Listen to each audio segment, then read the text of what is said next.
Hello and welcome back to another edition of the Tempo Storm Deck Spotlight series.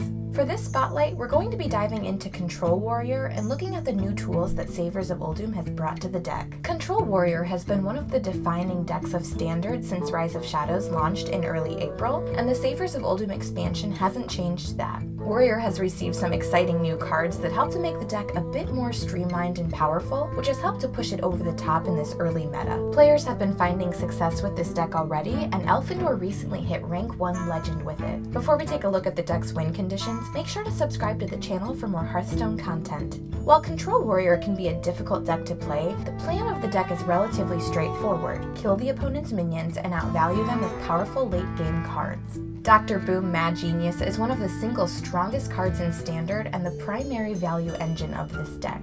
After playing this hero, the deck transitions from a classic control deck to a late-game powerhouse, since every mech turns into a potential piece of removal due to Boom's battle cry. In addition to Dr. Boom, Omega Assembly provides the deck with some cheap and powerful card advantage in the late game to grind through any opponent's resources. Saviors of Uldum added some extra punch to the deck with an Armadillo package featuring Frightened Flunky and Tomb Warden. Flunkies helps to smooth out the early curve, and Wardens generate defensive threats in the late game that have the added mech bonus to combo with Dr. Boom. The final win condition of the deck is Archivist Elysiana. After exhausting the opponent's resources, Elysiana allows the deck to easily win in a fatigue battle. Due to the sheer power level of the late game threats, the deck runs numerous defensive cards to survive until Boom and friends can take over the game. Eternium Rover and Frightened Flunky help to hold down the board and enable early trades. Town Crier also comes down early, and while it may have a weak body, the rush card it pulls are more than enough to make up for its small size. As with any deck in Standard, Control Warrior plays Ziliax, and Town Crier's ability to pull it makes it even better than in other decks.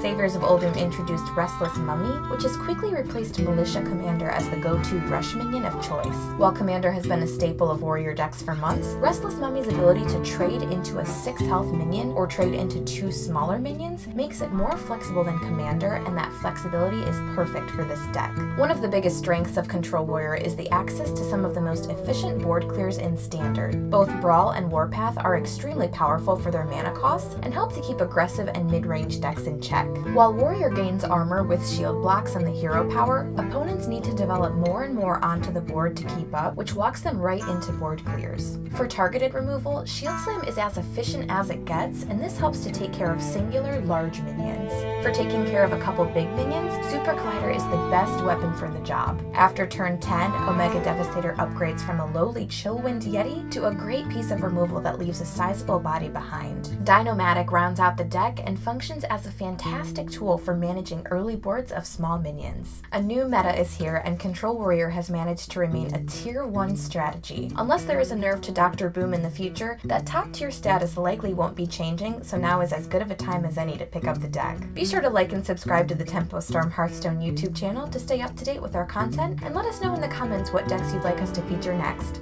Thanks for watching.